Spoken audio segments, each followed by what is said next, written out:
যাদের হৃদয়ে আছে আল্লাহর ভয়, তারা কবু পথ ভুলে যায় না। সকলে বলুন আমিন। এখানে কেন আসি, এখানে এসে আমরা কি ফায়দা পাই? এখানে আমরা বসেছি, বিশ্ব নবীর প্রতি দরুদ শরীফ পাঠ করেছি, আল্লাহ জিকির আজকার করেছি, এতে প্রচুর ফায়দা রয়েছে, আমি সেদিকে যাচ্ছি না। তবে আপনি যদি এখানে বসে সুবহানাল্লাহ, আলহামদুলিল্লাহ, আল্লাহু আকবার বিশ্ব নবীর প্রতি দরুদ ও সালাম পেশ করেন, তাহলে মনে রাখবেন, একবার যে ব্যক্তি বিশ্ব নবীর শানে দরুদ ও সালাম পাঠ করে, আল্লাহ বলছেন আমি তার নামে আমল থেকে 10টি সগীরা গুনাহ মাফ করে দিয়ে থাকি। জোরে বলুন সুবহানাল্লাহ। আপনি যদি বসে বসে সুবহানাল্লাহ একবার বলে, নবীজি বলেছেন আল্লাহ পাক তার নামে আমলে 10টি নেকি লিপিবদ্ধ করেন। জোরে বলুন সুবহানাল্লাহ। যদি একবার বিশ্ব নবীর শানে দরুদ ও সালাম পাঠ করে, আপনার 10টা মর্যাদা আল্লাহ বাড়িয়ে দেবেন। আরেকবার বলুন সুবহানাল্লাহ। তাহলে এখানে বসলে আমরা সব সময় আল্লাহর একটা রহমতের চাদরে মোড়া একটা বাগানে, ফেরেশতাদের ঘিরে রাখা একটা রহমতি বাগানে আমরা বসেছি। এই বাগানে বসলে কেউ বৃথা ফিরে যাবে না। আমরা সব সময় বিভিন্ন রকমের কাজে ব্যস্ত থাকি, দোকান ঘাটে, বাজারে, বিভিন্ন সময় আমাদের সময়গুলো অতিবাহিত হচ্ছে, কিন্তু আমরা বুঝতে পারছি না। মনে রাখবেন, আমাদের যে সময়টা খামোখা অতিবাহিত হচ্ছে, সেই সময়ের জন্য আমাকে আপনাকে আল্লাহর দরবারে হিসাব দিতে হবে। কিন্তু আপনি এখানে যতক্ষণ থাকবে, 1 ঘন্টা, 2 ঘন্টা, 3 ঘন্টা, মধ্যরাত পর্যন্ত, এই সময়ের হিসাব আপনাকে দিতে হবে না। সুবহানাল্লাহ। এই সময় আপনি কি করছেন? সব সময় সুবহানাল্লাহ বলছেন, দরুদ শরীফ পড়ছেন, আল্লাহ জিকির আজকার করছেন, এবং কোরআন ও হাদিস থেকে উলামা হযরত যারা আসছেন, আমিও গুনাহগার আছি, তেমন নসিহত করার যোগ্যতা আমার নেই, তথাপিও আমি জ্ঞান পূরণ করার জন্য আপনাদের কাছে এসেছি। আল্লাহ পাক আমাকে কিছু বলার তৌফিক দিন। আপনারা সকলে বলুন আমিন। আসুন একটা নাত দিয়ে, একটা ইসলামিক গজল দিয়ে আমি আপনাদের কাছে পরিবেশন করেছি। গজলের মধ্যে যে ভাবধারা, যে ব্যাখ্যা বিশ্লেষণ, সেটাই আমি আজকের এই জলসায় আমি ব্যাখ্যা করব। আল্লাহ রাব্বুল আলামিন কোরআন শরীফের মধ্যে বলেছেন, উদখুলু ফিস সিলমি কাফা, হে ঈমানদার সম্প্রদায়, তোমরা যারা আমাকে আল্লাহ বলে মেনেছো, নবীকে নবী বলে স্বীকৃতি দিয়েছো, ঈমান এনেছো, একই সহকারে তোমরা উদখুলু প্রবেশ করো ফিস সিলমি কাফা, ইসলামের মধ্যে তোমরা পরিপূর্ণভাবে দাখিল হয়ে যাও, প্রবেশ করো। আমরা মুসলমান, আমরা ঈমান আনার পরে আমরা হয়েছি মুসলমান। মুসলমান হতে গেলে অনেক শর্ত রয়েছে। ঈমান হলো প্রথম শর্ত। ঈমানের পরে যে কাজগুলো আমাদের উপরে বর্তেছে, আল্লাহ পাক যে দায়িত্ব, যে কর্তব্যগুলো আমাদেরকে দিয়েছেন, সেই কাজগুলো যে বা যিনি করবেন পরিপূর্ণভাবে, সেই কিনা প্রকৃত মুসলমান। জোরে বলুন সুবহানাল্লাহ। পরিপূর্ণ মুসলমান হওয়া খুব কঠিন ব্যাপার। আমরা মুসলমান, কিন্তু আধা মুসলমান। বক্তৃতার প্রারম্ভে বলবো, আপনি মুসলমান। আপনাকে যদি জিজ্ঞাসা করা হয় আপনি কেন মুসলমান, আপনি বলবেন আমার আব্বা মুসলমান, তাই আমি মুসলমান, তাই তো কিনা? এটাই বলবেন। আপনি কেন মুসলমান? না, আমার দাদা মুসলমান ছিল, তাই আমি মুসলমান। আপনাকে যদি জিজ্ঞেস করা হয় আপনি কেন মুসলমান, আপনি বলবেন আমার পরদাদু মুসলমান ছিল, তাই আমি মুসলমান। এমনি করে কয়েকটা পূর্বপুরুষ পর্যন্ত আপনি যেতে পারবেন। তারপরে যদি আপনি যান, সবাই কিন্তু কাফের, বেঈমান পাবেন। কারণ ভারতবর্ষের জমিনে এখানে ইসলাম, যারা আমরা ইসলাম ধর্মাবলম্বী, আমাদের পূর্বপুরুষের দিকে খোঁজ নিলে দেখা যাবে সবাই বিধর্মী ছিল। আল্লাহর অশেষ দয়ায় আমরা আল্লাহকে চিনতে পেরেছি। পীর, ওলি, আউলিয়া, আকাবির যারা, মুসাদ্দিদুজ জামান, উলিল আমর যারা, তাদের ওসিলায়, তাদের একনিষ্ঠ পরিশ্রমের ফলে আজকে আমরা ঈমান আনতে সক্ষম হয়েছি। জোরে বলুন সুবহানাল্লাহ। কিন্তু আপনি ভুলে যাবেন না, আপনাকে ভুলে গেলে চলবে না। পৃথিবীর জমিনে, আসমানের নিচে, পৃথিবীর জমিনের উপরে এই ইসলাম প্রতিষ্ঠিত হয়েছে। অনেকে বলে ইসলাম তরবারির জোরে পৃথিবীর জমিনে প্রতিষ্ঠিত হয়েছে, বলে না? অনেকে বলে। বড় বড় পণ্ডিত, বৈজ্ঞানিক যারা, গবেষক যারা, তারা বলেছে যে ইসলাম তরবারির জোরে এই পৃথিবীর জমিনে প্রতিষ্ঠিত হয়েছে। তার ব্যাখ্যা আজকে আমি আপনাদের কাছে রাখি। তৎকালীন সময় বিশ্ব নবী নবী মুহাম্মদুর রাসূলুল্লাহ সাল্লাল্লাহু আলাইহি ওয়াসাল্লাম 570 খ্রিস্টাব্দে মক্কার জমিনে কুরাইশ বংশে হাসিম গোত্রে নবী মুহাম্মদুর রাসূলুল্লাহ সাল্লাল্লাহু আলাইহি ওয়াসাল্লাম মা আমিনার কোল আলোকিত করে কুরাইশ কাননে বিশ্ব নবী পদার্পণ করেছিলেন। জোরে বলুন আলহামদুলিল্লাহ। নবীজির বয়স যখন 40 বছর, 40 বছর বয়সে বিশ্ব নবী নবী মুহাম্মদুর রাসূলুল্লাহ সাল্লাল্লাহু আলাইহি ওয়াসাল্লাম তিনি নবুয়ত পেয়েছেন। তিনি আগে থেকেই নবী, তারপরেও আল্লাহর হুকুমে, আল্লাহর দিক দিয়ে প্রতিটি নবী 40 বছর বয়সে নবুয়ত পেয়েছে। আল্লাহ তাদের নবুয়তের দায়িত্ব দিয়েছে, হে আমার নবী রাসূল যারা, তোমরা মানুষের কাছে কলেমার দাওয়াতটা পৌঁছাও। জোরে বলুন সুবহানাল্লাহ। পৃথিবীতে আদম আলাইহিস সালাম থেকে নিয়ে ঈসা আখিরি জামানার নবী নবী মুহাম্মদুর রাসূলুল্লাহ সাল্লাল্লাহু আলাইহি ওয়াসাল্লাম পর্যন্ত সমস্ত নবী এবং রাসূল তারা এই তাওহীদের বাণী বিশ্ববাসীর কাছে পৌঁছেছেন, প্রচার করেছেন। সবার একটাই কাজ, মানুষ যারা আল্লাহ বলা হয়ে গিয়েছে তাদেরকে আল্লাহমুখী করা। যে মানুষগুলো জাহান্নামী ছিল তাদেরকে জান্নাতের দিকে পথ দেখানো। এই পথভ্রষ্ট মানুষগুলো, পথ ভোলা মানুষগুলোকে সুন্দর ভাষায়, সুন্দর ব্যবহারে তাদেরকে আহ্বান করেছে। তারা নবীদের ডাকে, রাসূলদের ডাকে সাড়া দিয়ে একে একে কলেমা পড়ে মুসলমান হয়েছে। কোনদিন আপনি কোনো ইতিহাস বলেন, কোন ধর্মগ্রন্থ বলেন, পৃথিবীতে 104টি ধর্মগ্রন্থ আল্লাহ পাক নাজিল করেছেন। এই কোন ধর্মগ্রন্থে আপনি পাবেন না যে নবী এবং রাসূলেরা জোর করে, গায়ের জোর দেখিয়ে, হুমকি দেখিয়ে, অর্থ লোভ দেখিয়ে, লোভ লালসার বশবর্তী হয়ে তাদেরকে ইসলামে আকৃষ্ট করেছে। এরকম নজির একটাও আপনি খুঁজে পাবেন না। বিশ্বনবী জনাবে মুহাম্মদুর রাসূলুল্লাহ সাল্লাল্লাহু আলাইহি ওয়াসাল্লাম তিনি নবুয়ত পেলেন। আল্লাহ পাক বললেন বিসমিল্লাহির রহমানির রহিম, আনজির আসিরাতাকাল আকরাবিন। জোরে বলুন সুবহানাল্লাহ। আল্লাহ পাক কোরআনের আয়াত নাযিল করলেন, নবীজিকে ওহী করলেন, হে আমার হাবিব, তুমি তোমার নিকট আত্মীয় যারা, তোমার পরিবারের মানুষ যারা, তোমার বংশের মানুষ যারা, তোমার গোত্রের মানুষ যারা, এই নিকট আত্মীয় স্বজনের কাছে এই তাওহীদের বাণীটা পৌঁছাও। জোরে বলুন সুবহানাল্লাহ। বিশ্বনবী জনাবে মুহাম্মদুর রাসূলুল্লাহ সাল্লাল্লাহু আলাইহি ওয়াসাল্লাম যখনই শুনলেন এই বাণী, আল্লাহর ওই বাণী এসে গেল, পানজিরি আসিরাতাল আকরাবিন, হে আমার নবী তোমার নিকট আত্মীয় যারা তাদের কাছে তুমি তাওহীদের বাণী পৌঁছে দাও। বিশ্বনবী দেরি করলেন না, বিলম্ব করলেন না, সঙ্গে সঙ্গে সাফা পাহাড়ের পদদেশে সাফা পাহাড়ে উঠে কুরাইশবাসীদেরকে লক্ষ্য করে আহ্বান করে ছাড়লেন, এ আমার জাতির মানুষেরা, আমার বংশের মানুষেরা, কে কোথায় আছো তোমরা চলে আসো। বিশ্বনবী জনাবে মুহাম্মদুর রাসূলুল্লাহ সাল্লাল্লাহু আলাইহি ওয়াসাল্লাম মক্কার কুরাইশদের কাছে তখন আল আমিন নামে খ্যাত, এক কথায় বিশ্বনবীকে তারা বিশ্বাসী বলে ডাকতো, আল আমিন বলে ডাকতো, সাদিক বলে ডাকতো। কেননা বিশ্বনবীর ব্যবহার, বিশ্বনবীর কথাবার্তা এত মাধুর্য, এত সত্যতার ব্যাপারটা ব্যাপকভাবে তার মধ্যে ছিল। সেজন্য তারা এক বাক্যে আমার আপনার নবীকে আল আমিন উপাধি দিয়েছিলেন। জোরে বলুন, আর জোরে বলুন সুবহানাল্লাহ। বিশ্বনবীকে বিশ্বাস করত, নবীজি যেটা বলতেন সেটাই বিশ্বাস করত।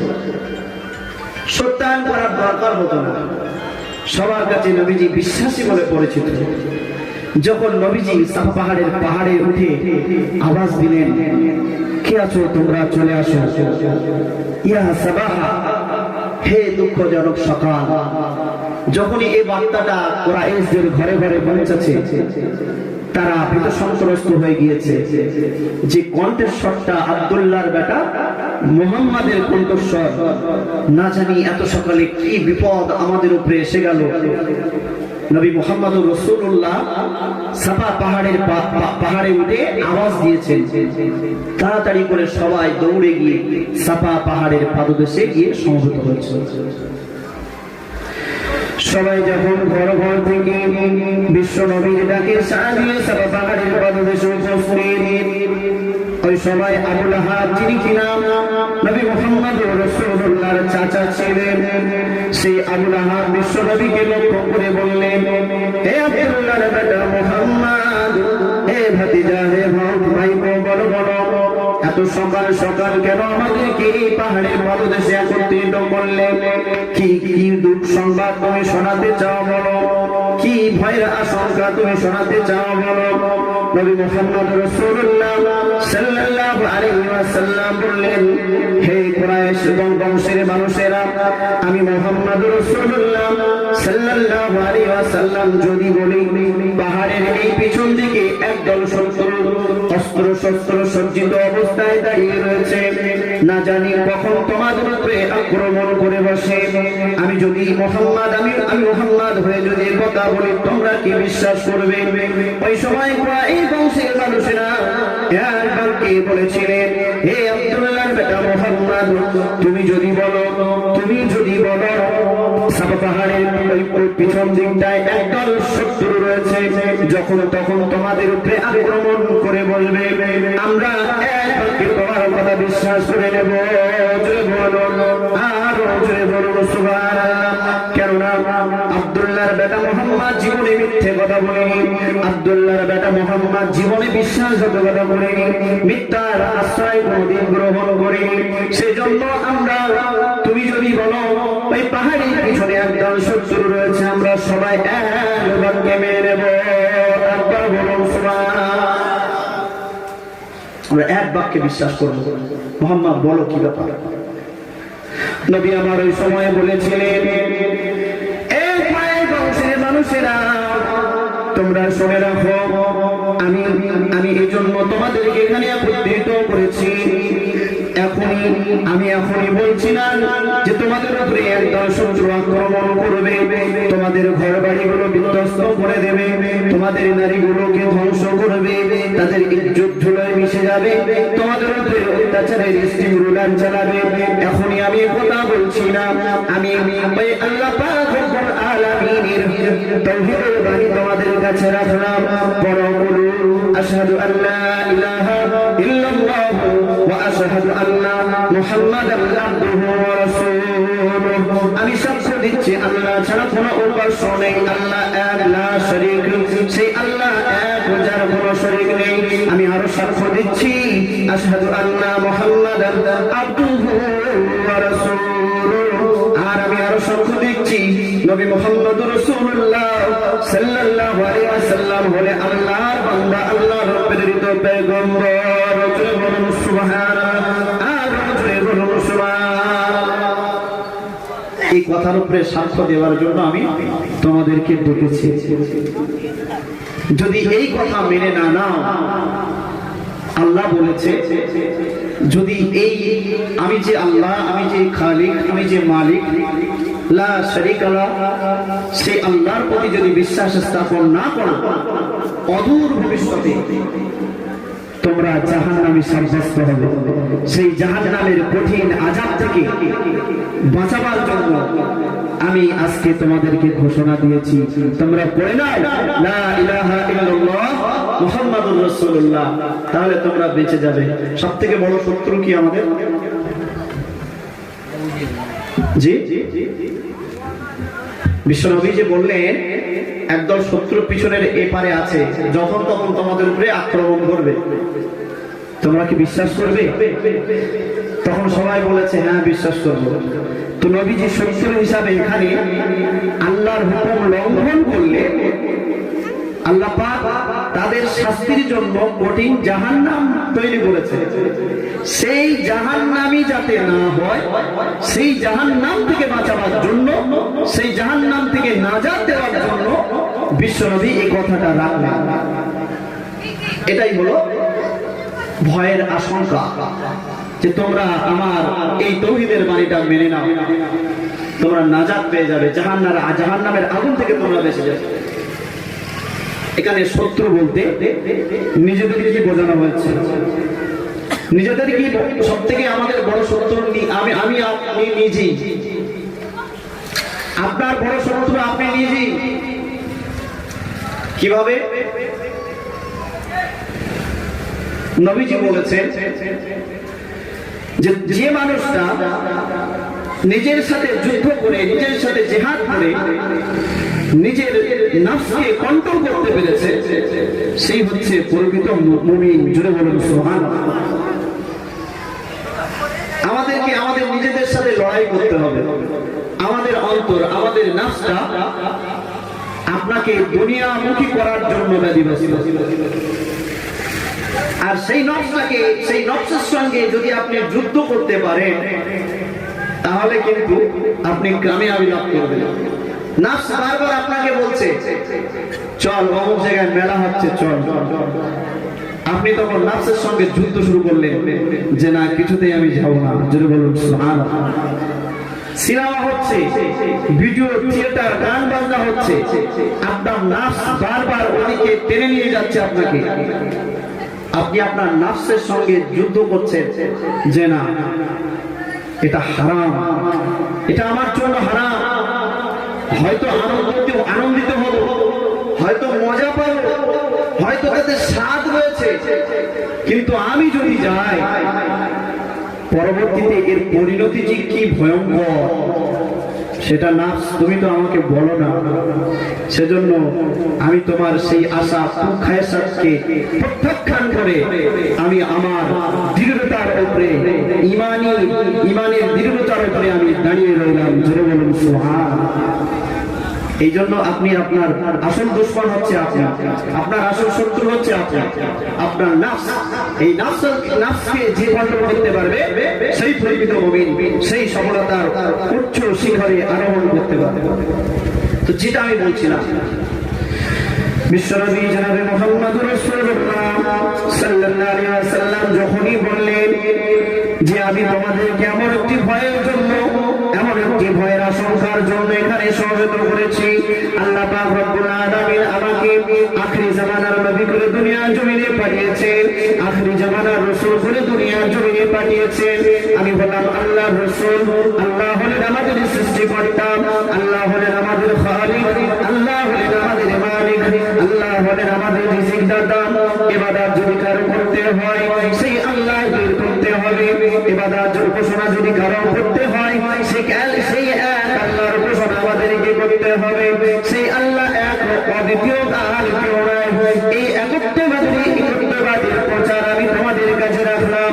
তোমরা সম্মিলিতভাবে আল্লাহর কালিমা পাঠ করে নাও।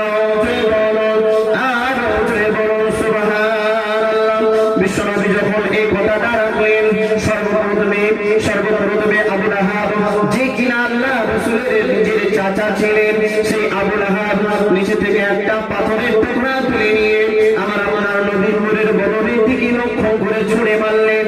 আমার নবীর বদনের দিকে লক্ষ্য করে নিক্ষেপ করলেন। বিশ্বনবী আবার দুঃখিত হলেন। বিশ্বনবীকে কোনো কথা শোনা হলো। আবু লাহাব বলছে, হে মুহাম্মদ, এত সকাল সকাল তুমি এই জন্যই আমাদেরকে এখানে ডেকেছ, তোমার উপরে লানত, তুমি ধ্বংস হও, ধ্বংস হও। হাতটা ইশারা করে বলেছিল, হে মুহাম্মদ, তুমি ধ্বংস হও। এত ভোরবেলায়, এত সকালবেলায় তুই আমাদের তোর খেয়ে দিয়ে কাজ নাই, তুই আমাদেরকে এখানে একত্রিত করেছিস, ঘুম নষ্ট করেছিস, আরামের বিছানা ছাড়তে বাধ্য করেছিস। হে মুহাম্মদ, তুই ধ্বংস হও। আমরা যে দেবদেবীর পূজা করি, আমরা যে দেবদেবীর উপাসনা আরাধনা করি, সেই দেবদেবীকে বাদ দিয়ে তুই এমন একটি নতুন ধর্ম এমন একটি নতুন কথা প্রচার করছিস, হে মুহাম্মদ তুই ধ্বংস হ। জোরে বলুন নাউজুবিল্লাহ, আর জোরে বলুন নাউজুবিল্লাহ।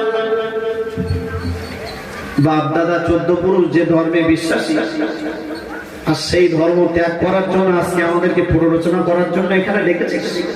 ধ্বংস হ। পাথর ছুটছে আর বলছে বিশ্বনবী নিজের চাচা। আচ্ছা বলুন তো, বিশ্বনবী এই ভালো কথা বলেছে না খারাপ কথা বলেছে? জোরে বলে। ভালো কথা বলেছে। কেরকম ভালো?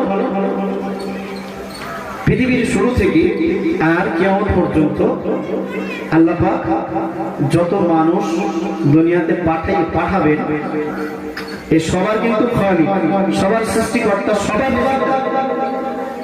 পৃথিবীতে আর ক্ষমতা নেই যে রিজিক দিতে পারে। পৃথিবীতে কারোর ক্ষমতা নেই যে তার প্রতিপালনের দায়িত্বভার গ্রহণ করতে পারে। পৃথিবীতে কারো ক্ষমতা নেই এই বাতাসকে বন্ধ করার শক্তি রাখে, সমর্থ রাখে, একমাত্র সেই আল্লাহ ছাড়া। পৃথিবীতে কারোর ক্ষমতা নেই সমস্ত মানুষকে ধ্বংস করতে পারে, কারো ক্ষমতা নেই। একমাত্র সেই সত্তা আল্লাহ রাব্বুল আলামিন ব্যতীত সবকিছু ধ্বংস করবেন, সবকিছু ধ্বংস হয়ে যাবে, সবকিছু ফানা হয়ে যাবে, কিন্তু আল্লাহ পাকের জাতীয় সত্তা অবশিষ্ট থাকবে। জোরে বলুন সুবহানাল্লাহ। সবাই ধ্বংস হয়ে যাবে। সেই আল্লাহর পরিচিত ঘটানোর জন্যই তো আজকে বিশ্বনবী এসেছেন দুনিয়ার জমিনে। আপনি জানেন, শুনলে অবাক হবে যে কাবা বাইতুল্লাহর দিকে আমরা ফিরে নামাজ আদায় করি, তৎকালীন সময়ে 360টি মূর্তি তার মধ্যে রাখা হয়েছে। 360টি। নবী ইব্রাহিম আলাইহিস সালাম বলেছিলেন, যখন তাদের ঠাকুরগুলোকে, তাদের মূর্তিগুলোকে নবী ইব্রাহিম আলাইহিস সালাম ভেঙে দিয়েছিলেন, ভাঙার পরে সমস্ত মানুষেরা একত্রিত হয়ে মন্দিরে ঢুকেছে। ঢোকার পরে দেখছে মূর্তিগুলো সব কারোর হাত ভাঙা, কারোর পা ভাঙা, কারোর মাথা ভাঙা। একটা বড় মূর্তি, তার গলায় একটা কুড়ুল রয়েছে। নবী ইব্রাহিম আলাইহিস সালাম বাড়ি ছিলেন, তাকে সন্দেহ করলো যে ইব্রাহিম ছাড়া এ কাজ আর কেউ করেনি। তাই তারা সবাই সন্দেহের বশীভূত হয়ে ইব্রাহিম আলাইহিস সালামের কাছে গিয়েছে। ইব্রাহিম আলাইহিস সালাম বললেন, কি বলছো? মূর্তি ভেঙেছে। কি ভেঙেছে? চলো। নবী ইব্রাহিম আলাইহিস সালাম মন্দিরে গেলেন, ঠাকুর ঘরে গেলেন। এটা হাকিকত বলছি, এটাই ঘটনা। কি তথ্য, কি সূক্ষ্ম তথ্য এখানে আছে দেখুন। নবী ইব্রাহিম আলাইহিস সালাম যখন গেলেন, সব ভাঙা, কারোর হাত, কারোর পা, কারোর মাথা, মানে সমস্ত ঠাকুরগুলো কে যেন মারিয়ে দিয়েছে। নবী ইব্রাহিম আলাইহিস সালাম বলছে, তোমরা আমাকে দোষী করছো? দেখতে পাও না ওই বড় ঠাকুরের গলায় কুড়ুলটা রয়েছে? ও কাজ তো ওর কাজ, ও কাজ আমি করিনি। তখন ওরা বাধ্য হয়ে স্বীকার করেছে যে ইব্রাহিম, তুমি কি আমাদের বোকা পেয়েছো নাকি? তুমি কি আমাদের বোকা পেয়েছো? যে মূর্তিগুলো চলতে পারে না, যে মূর্তিগুলো গায়ে মাছি বসলে তাড়াতে পারে না, যে মূর্তির কাছে খাদ্য রাখা থাকলে সেই খাদ্য নিজে হাতে তুলে লোকমা গ্রহণ করতে পারে না, আর সেই মূর্তি কি করে বাকি মূর্তিগুলোকে ভাঙে? তুমি আমাদেরকে বোকা পেয়েছো না? নবী ইব্রাহিম আলাইহিস সালাম বললেন, এই তো স্বীকার করতে বাধ্য হলে।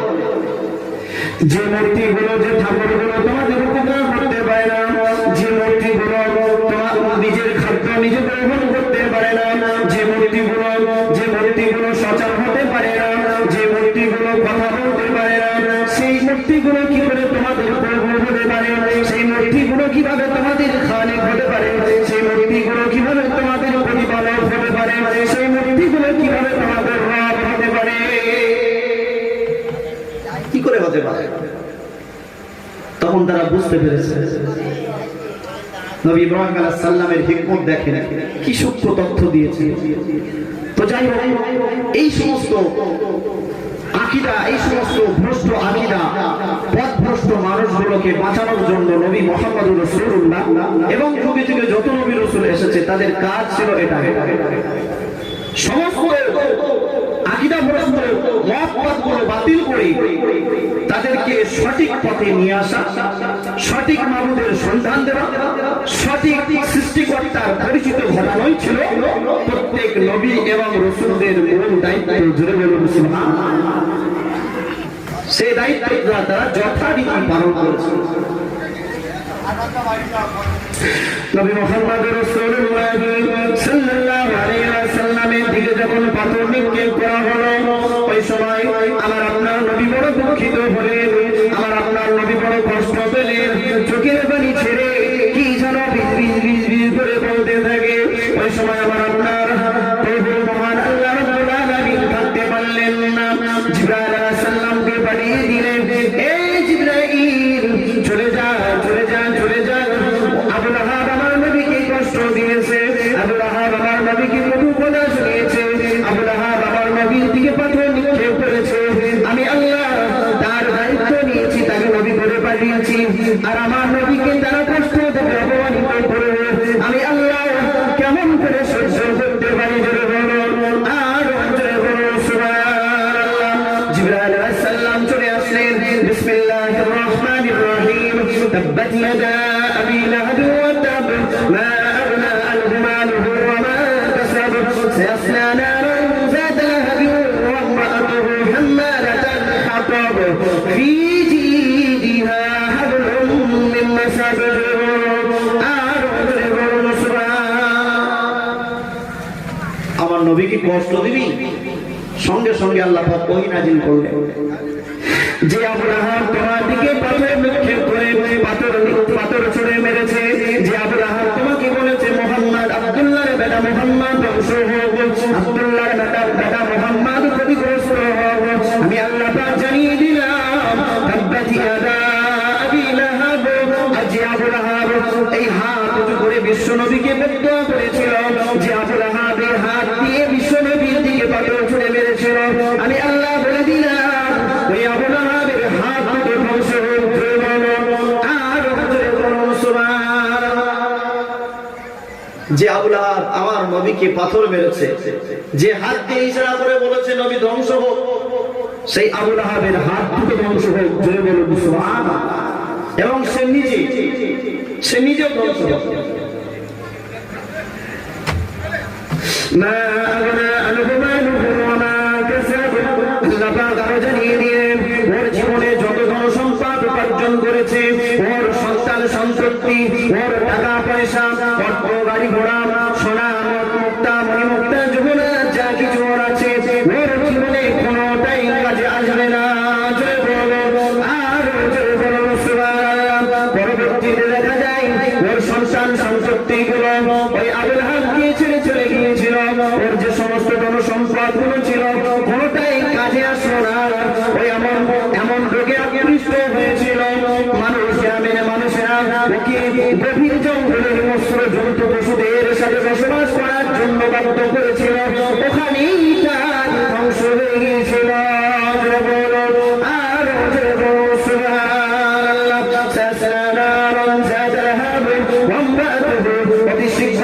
অতি শীঘ্রই শিখাযুক্ত অগ্নিতে নিক্ষিপ্ত হবে,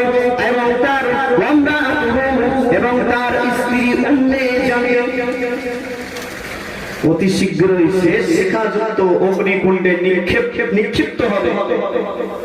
জাহান্নামের আগুন এসে নিক্ষেপ হবে, আর তার সঙ্গী হবে তার স্ত্রী। জোরে বলুন সুবহানাল্লাহ। আপনি প্রশ্ন করবেন, ওর স্ত্রী আবার কি করেছিল, কি অন্যায় করেছিল? উম্মে জামিলার নাম শুনেছেন তো? হ্যাঁ, শোনা আছে। উম্মে জামিল বিশ্বনবী যে পথ দিয়ে চলতেন, সেই পথে কাঁটা বিছাত। বিশ্বনবীকে কষ্ট দেওয়ার জন্য ওই রাস্তায়, বিশ্বনবীর চলার রাস্তায় কাঁটা বিছিয়ে দিত।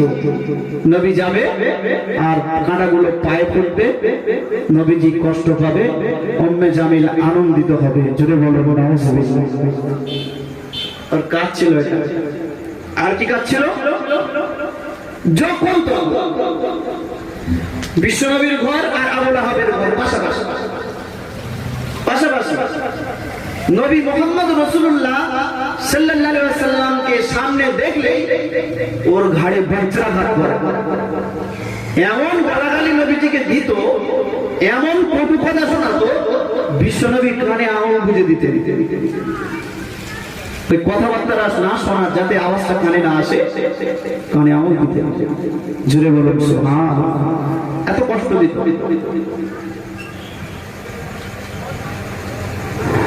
উম্মে জামিলের গানে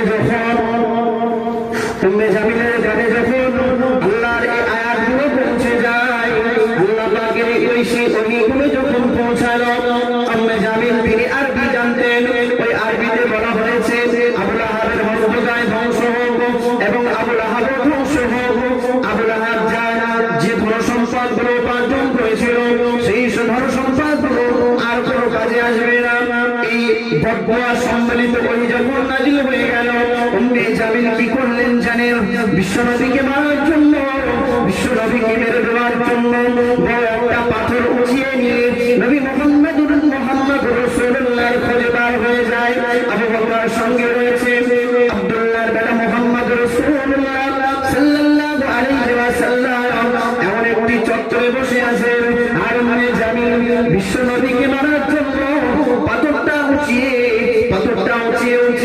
বিশ্বনবীকে মারার জন্য সে আবু বকরের কাছে উপস্থিত। আবু বকর বলছে, ইয়া রাসূলুল্লাহ, ইয়া হাবিবাল্লাহ, ওই উম্মে জামিল আপনাকে মারার জন্য বড় একটা পাথর উঠিয়ে নিয়ে আসছে। ইয়া রাসূলুল্লাহ, আপনাকে আঘাত করবে, আপনি সরে যান।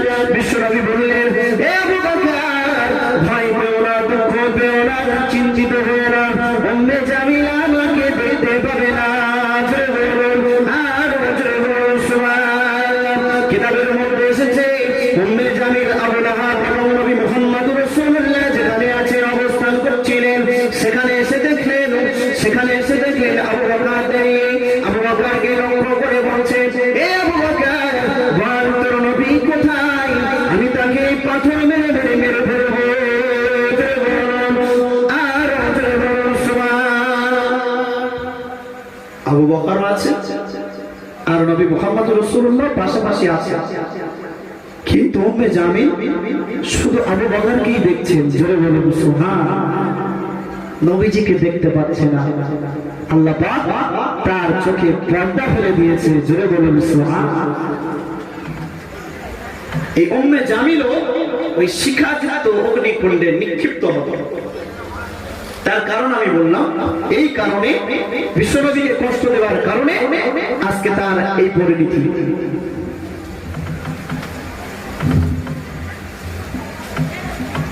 পৃথিবীর জমিনে বিশ্বনবী এই তাওহীদের বাণী পৌঁছাতে গিয়ে প্রথম থেকেই আঘাত পেয়েছে। তার ঘরের মানুষরাই আঘাত দিয়েছে, তার নিজের মানুষরাই আঘাত দিয়েছে। শুধু তাই নয়, ইসলাম আমাদের কাছে এত সহজে আসে। বিশ্বনবীর প্রতিটি যখনই তিনি এই তাওহীদের বাণী নিয়ে মানুষের দ্বারে দ্বারে যেতেন, নবীজি কিন্তু তরবারি নিয়ে গিয়ে বলতেন না, তুই যদি কলেমা না পড়িস তোকে মেরে দেবো, তুই ওই রাস্তা দিয়ে যাবি না, তোকে মেরে দেবো, এরকম কোনোদিন কথা বলেনি। তিনি যে মানুষটাকে দেখতেন তার কাছেই গিয়ে এই সত্যের বাণীটা রাখতেন। জোরে বলুন সুবহানাল্লাহ। ভালো কথাগুলো রাখতেন যে দেখো, তোমরা যে পথ অনুসরণ করছো, তোমরা যে পথে চলছো, যে পথে হাঁটছো, সেই পথে তোমরা মুক্তি পাবে না। মুক্তি যদি পেতে চাও, আল্লাহ রাব্বুল আলামিন আমাকে আখিরি জামানার নবী করে দুনিয়ার জমিনে পাঠিয়েছেন, মুক্তির দূত হিসাবে দুনিয়ার জমিনে পাঠিয়েছে। আমি বিশ্বে ধরার জমিনে রাহমাতুল লিল আলামিন হিসাবে দুনিয়াতে এসেছি। সুতরাং আমি তোমাদেরকে যে কথা বলছি, তোমরা সে কথা মেনে নাও। সমস্ত আপনাদের মূর্তিগুলো, ঠাকুরগুলো, আপনারা যে যত প্রভু ইলাহকে আপনারা ইলাহ বলে মানেন, প্রভু বলে মানেন, সবাইকে বাদ দেন, সবাইকে ছেড়ে দিয়ে একমাত্র আল্লাহ রাব্বুল আলামিনের প্রতি ঈমান নিয়ে আসেন, তারই ইবাদত বান্দাগি আপনারা করেন। এটাই ছিল বিশ্বনবীর কথা। কিন্তু এই সত্যের বাণী পৌঁছাতে গিয়ে প্রতিটি পদে পদে বিশ্ব নবীর উপরে আঘাত এসেছে, বিশ্ব নবীর উপরে অত্যাচার এসেছে, বিশ্ব নবীর প্রতি জুলুম করা হয়েছে, বিশ্ব নবীকে ঘর ছাড়া করেছে। শুনলে অবাক হয়, নবীজিকে 3 বছর বন্দি দশায় জীবন যাপন করতে হয়েছিল। শিবে আবু তালেব, তার প্রিয় চাচা আবু তালেবের একটা উপত্যকা ছিল, তার নাম ছিল শিবে আবু তালেব। সেই আবু তালেবের উপত্যকায় তৎকালীন সময়ে যে নবমুসলিমগুলো বিশ্ব নবীর হাতে হাত দিয়ে কলেমা পড়ে মুসলমান হয়েছিলেন, তাদের সবাইকে এক ঘরে করে দিয়েছিলেন। সেখানে বাধ্য করেছিলেন থাকতে 3 বছর। অবশ্য বললাম 3 বছর আবদ্ধ করার পরে সেখানে কোনো পানি পৌঁছাতে দিত না। নিচে থেকে পরিবারের মানুষগুলো খাদ্য নিয়ে যাবে, সেই খাদ্য সেখানে পৌঁছাতে দিত না। পরিশেষে বিশ্বনবী এবং তার সাহাবীরা গাছের পাতা খেয়ে জীবন ধারণ করেছিলেন। শুধু তাই নয়, বিশ্বনবী উহুদের প্রান্তরে তার মোবারককে শহীদ করতে হয়েছিল। কি জন্য?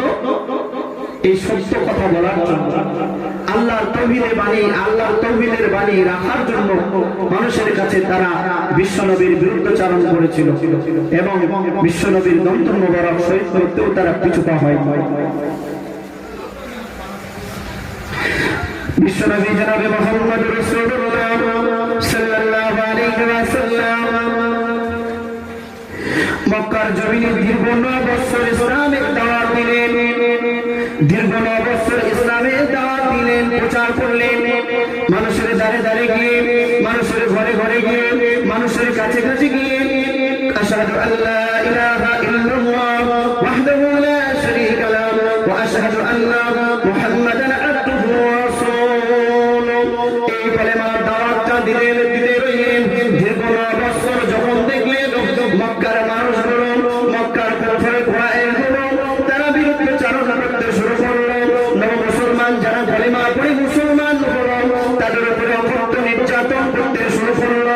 ওই সময় নবী আমার তাদের দিক থেকে নিরাশা হয়ে তায়েফের দিকে চললেন, তায়েফে রওনা দিলেন। বিশ্ব নবী কিছু পরিচিত মানুষ সেখানে ছিলেন, সাকিব গোত্রের মানুষ কিছু সেখানে পরিচিত মানুষ ছিলেন। বিশ্ব নবী বড় আশা নিয়ে, সত্যের বাণী নিয়ে, শান্তির বাণী নিয়ে তাদের কাছে ঈমানের দাওয়াত দেওয়ার জন্য পৌঁছালেন।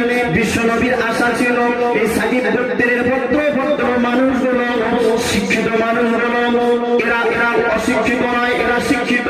আমি যখন কথাগুলো বলবো তারা বুঝবে, তারা সত্যের সত্যায়ন করে তারা আমাকে নবী বলে মেনে নেবে, তারা আল্লাহকে আল্লাহ বলে মেনে নেবে, এক আল্লাহ প্রতি বিশ্বাস স্থাপন করবে। এই আশা ভরসা নিয়ে সাকিব গোত্রের কাছে গেলেন। সাকিব গোত্রের কাছে গিয়ে যখন এই কলেমার বাণী রাখলেন, ওই সাকিব গোত্রের মানুষেরা বিশ্ব নবীকে অকথ্য গালিগালাজ শুরু করে দিল। এই মুহাম্মদ তোর খেয়ে কাজ নেই, বা আপনারা 14 পুরুষের মূর্তি পূজা করে এসেছে, বা আপনারা 14 পুরুষের ঠাকুরগুলোকে আল্লাহ ইলাহ বলে মেনেছে, উপাস্যরূপে গ্রহণ করেছে। আজকে তুমি কোথা থেকে এসেছো যে নতুন ধর্মের পরিবর্তন তুমি আমাদের কাছে করছো? এ মুহাম্মদ, এক্ষুনি তুমি আমাদের শহর ছেড়ে গ্রাম ছেড়ে চলে যাও, এক্ষুনি তুমি আমাদের গ্রাম ছেড়ে চলে যাও। তোমার ওই কথা আমরা শুনবো না, আর তুমি আমাদের গ্রামের মানুষের কাছে কিছু বলো না, চলে যাও। বিশ্বনবী হতাশ হয়ে গেল যে আমি আসলাম ভালো কথা বলতে, তাদেরকে জাহান্নাম থেকে মুক্তি দিতে, আর আজকে আমাকে এরা বুঝলো না। হতাশ হয়ে, নিরাশ হয়ে তিনি ফিরে আসছেন, একটা গাছের ছায়ায় বসে আছে।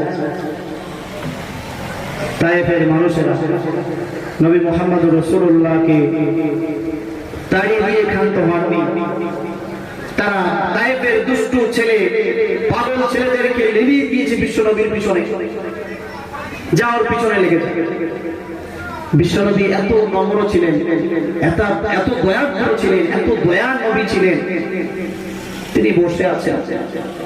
দুষ্টু ছেলেরা বিশ্বনবীকে পাগল বলে, গালিগালাজ করে, কটু কথা বলে, এমনকি বিশ্বনবীকে পাথর ছুঁড়ে ছুঁড়ে মারছে। গাছের ছায়া বসে আছে, বিশ্বনবীকে পাথর করে মারছে। আরে বিশ্বনবী সেখানে বুঝতে পারলেন না, ওই গাছের ছায়া থেকে উঠে গেলেন। তিনি হেঁটে হেঁটে হেঁটে হেঁটে মক্কা দিকে ফিরে আসবেন। এমন অবস্থায় ওই দুষ্ট ছেলেগুলো বিশ্বনবীর দিকে পাথর নিক্ষেপের ধারা বন্ধ করল না। তারা ধারে বাড়িটা বজায় রেখে এমন পাথর বিশ্বনবীকে মারা হলো। কিতাবের মধ্যে এসেছে, হাদিসের মধ্যে এসেছে, বিশ্বনবীর সমস্ত শরীর রক্তাক্ত হয়ে গিয়েছে। এত রক্ত ঝরেছিল বিশ্বনবীর বদন মোবারক থেকে, পাক মোবারক থেকে রক্তের ঝর্ণা ঝরতে ঝরতে, ধারা ঝরতে ঝরতে তার জুতার সাথে এমন ভাবে সেরে গিয়েছিল।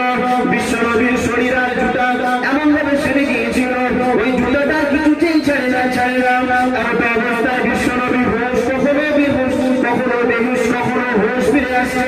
বিশ্বনবী এখানে কত কষ্ট পায়, বিশ্বনবীর উপরে এত জুলুম করে, এত আঘাত করে, আমার আল্লাহ পাক রব্বুল আলামিন আরশে আজিম থেকে সেগুলো দেখতে পায়।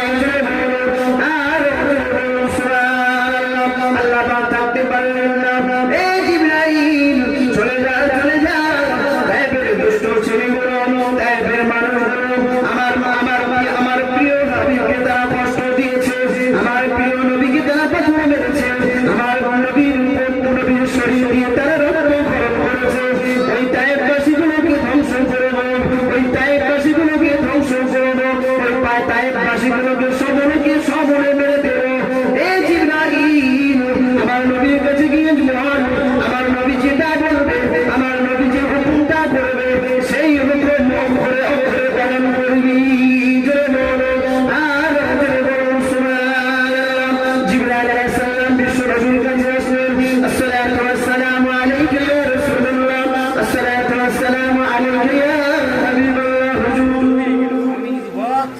ইয়া রাসূলুল্লাহ।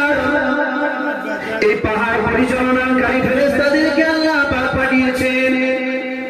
এই বড় বড় পাহাড়গুলো পরিচালনার দায়িত্ব যাদের উপরে ন্যস্ত হয়েছে, সেই সমস্ত ক্ষমতাধর ফেরেশতাগুলো আপনার কাছে এসেছে। ইয়া রাসূলুল্লাহ, ইয়া হাবিবাল্লাহ, আপনি যদি বলেন ওই কাফেরের, ওই তাইফের কাফেরগুলোকে, ওই তাইফের দুশ্চরিত্র মানুষগুলোকে, ওই তাইফের জালিমগুলোকে মেরে দেব, তাহলে ওই বড় বড় পাহাড়গুলো ওই ফেরেশতা জাগিয়ে নিয়ে এসে ওই তাইফ অধিবাসীদের ঘাড়ের উপরে ফেলে দেবে, তারা ধ্বংস হয়ে যাবে। ইয়া রাসূলুল্লাহ, আপনি শুধু হুকুম করেন, অর্ডার করেন, আপনি যেটা বলবেন ফেরেশতারা সেটাই করবে। নবীজি বললেন, হে জিবরাইল, হে জিবরাইল, আমি যদি আজকে এই তাইফবাসীদের উপরে রুষ্ট হয়ে, এই তাইফবাসীদের অত্যাচারে অতিষ্ঠ হয়ে যদি আমি বলি যে হ্যাঁ এই তাইফের অধিবাসীগুলোকে ধ্বংস করে দাও, তাহলে আমি যদি বলি আল্লাহ পাক এই তাইফবাসীকে সমূলে ধ্বংস করতে পিছু পা হবে না। জোরে বলুন সুবহানাল্লাহ। কিন্তু আল্লাহ পাক যে উদ্দেশ্যে আমাকে পাঠিয়েছে, যে মহান দায়িত্ব দিয়ে আমাকে পৃথিবীর জমিনে রহমাতুল লিল আলামিন করে পাঠিয়েছে, আমি এই বদদুয়া করে যদি তাইফবাসীগুলোকে ধ্বংস করে দিই, আমি সেই সত্যের বাণী, সেই শান্তির বাণী, সেই কলেমা তাদের কাছে রাখবো। জোরে বলুন সুবহানাল্লাহ। আমি যদি বদদুয়া করি সবাই তো ধ্বংস হয়ে যাবে, সবাই তো শেষ হয়ে যাবে, এই কলেমার দাওয়াত আমি কাদের কাছে পৌঁছাবো? এ জিবরাইল, আমি কোশ্চেনকালে বদদুয়া করতে পারবো না, তবে আমি আশাবাদী এরা হয়তো আমাকে বুঝতে পারেনি, এরা হয়তো আমাকে চিনতে পারেনি, কিন্তু এদের পরবর্তী প্রজন্ম, এদের পরবর্তী প্রজন্ম এমন আসবে যারা কিনা আমাকে নবী বলে স্বীকার করবে, যারা কিনা আমার আল্লাহকে আল্লাহ বলে স্বীকার করে নেবে, তারা কিনা, যারা কিনা আল্লাহর একত্ববাদের সাক্ষ্য দান করবে। আর বলুন সুবহানাল্লাহ, নারে তাকবীর, নারে তাকবীর। আমি এদেরকে বদদুয়া করব না, আমি আশাবাদী এদের পরবর্তী প্রজন্ম যারা আসবে সেই ভবিষ্যৎ প্রজন্মের উপরে আমি আস্থা রেখেছি, তারা আমাকে চিনবে, তারা সত্যকে সত্যায়ন করে গ্রহণ করবে, তারা মুসলমান, কলেমা পড়ে মুসলমান হবে। আমি এদেরকে ধ্বংসের বদদুয়া করতে পারবো না।